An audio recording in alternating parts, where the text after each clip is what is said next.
বাংলাদেশ জামাত ইসলামী সর্বসময়ে গণতন্ত্রের জন্য কাজ করছে এবং জামাত ইসলামী বাংলাদেশ থেকে শুরু থেকে যতটি গণতান্ত্রিক আন্দোলন আছে সকল গণতান্ত্রিক আন্দোলনে জামাত ইসলামী ঐতিহাসিক ভূমিকা পালন করেছে।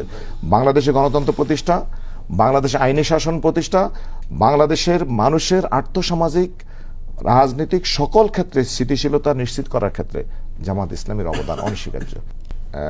অনেক রায় দাদার সাথে একটু ভিন্নমত পোষণ করি। শুনেন, আমাদের বিগত 17.5 বছরে যেই পেসিজম, এটা আমি যেটা বলছেন আপনার দল, আপনার থেকে বলছি, দল কি করছে? দল পলিটিক্যালি, কালচারালি এবং সকল ক্ষেত্রে দল নেতৃত্ব দিয়েছে। দলের ম্যানিফেস্টো, দলের পলিসির কারণে এই পেসিজমের মূল ভিত্তি সেটা হচ্ছে তার পলিসি, তার মতবাদ, তার চিন্তা, সকল ক্ষেত্রে সেটাকে লিড করছে আওয়ামী লীগ। সেক্ষেত্রে কি একদলীয় শাসন, তারপরে বিরোধী দলকে নিষ্পেষণ, নিষিদ্ধ করে দেওয়া, বিচার বিভাগের স্বাধীনতা হস্তক্ষেপ, ভিন্ন মত দমন এবং একদলীয় মানসিকতা নিয়ে টোটাল আপনার সংবাদপত্রের স্বাধীনতা এখানে বুলন্ডিত করা হয়েছে। রাষ্ট্রের নিরাপত্তাকে হুমকিতে ফেলা হয়েছে। সাংস্কৃতিক ক্ষেত্রে, অর্থনৈতিক ক্ষেত্রে, রাজনৈতিক ক্ষেত্রে লুটপাটতন্ত্র, মাফিয়াতন্ত্র কায়েম করেছে আওয়ামী লীগ এবং ক্ষমতাকে দীর্ঘস্থায়ী করার জন্য গণতন্ত্রকে গলাটিপে হত্যা করা হয়েছে। একটি শিশু থেকে শুরু করে বৃদ্ধ পর্যন্ত যখনই শেখ হাসিনার কথা শুনত, মানে তারা আতঙ্কে থাকতো। এই বাহিনী, ওই বাহিনী, আপনার বিভিন্ন বাহিনী তৈরি করে, আয়নাগর তৈরি করে, গোমতন্ত্র সারা পৃথিবীতে একটি নজির স্থাপন করেছে আওয়ামী লীগ। এই যে আয়নাগর, কি এক বিভৎস চিত্র, কি ভয়ঙ্কর চিত্র। যারা হারিয়ে গিয়েছে, যারা এখনো আসে নাই, আপনি কোন দিকে বলবেন? সারা পৃথিবীতে একটা সভ্যতা আছে এবং তার গণতন্ত্রের সীমা পরিসীমা আছে। প্রতিটি ক্ষেত্রে একটা আপনার ভিত্তি আছে, নৈতিকতা আছে, মোরালিটি আছে, ইথিক্স আছে। কিন্তু আওয়ামী লীগের ডিকশনারিতে মোরালিটি নাই, ইথিক্স নাই, এখানে ব্যাকরণ নাই, এখানে মাইট ইজ রাইট। একজন ব্যক্তি যেটা বলবে সেটাই আইন। আমরা সেটা দেখে এসেছি।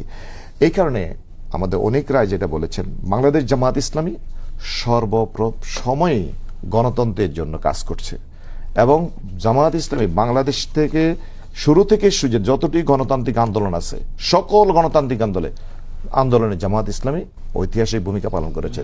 বাংলাদেশে গণতন্ত্র প্রতিষ্ঠা, বাংলাদেশে আইনি শাসন প্রতিষ্ঠা, বাংলাদেশের মানুষের আর্থসামাজিক রাজনৈতিক সকল ক্ষেত্রে স্থিতিশীলতা নিশ্চিত করার ক্ষেত্রে জামাত ইসলামীর অবদান অনস্বীকার্য।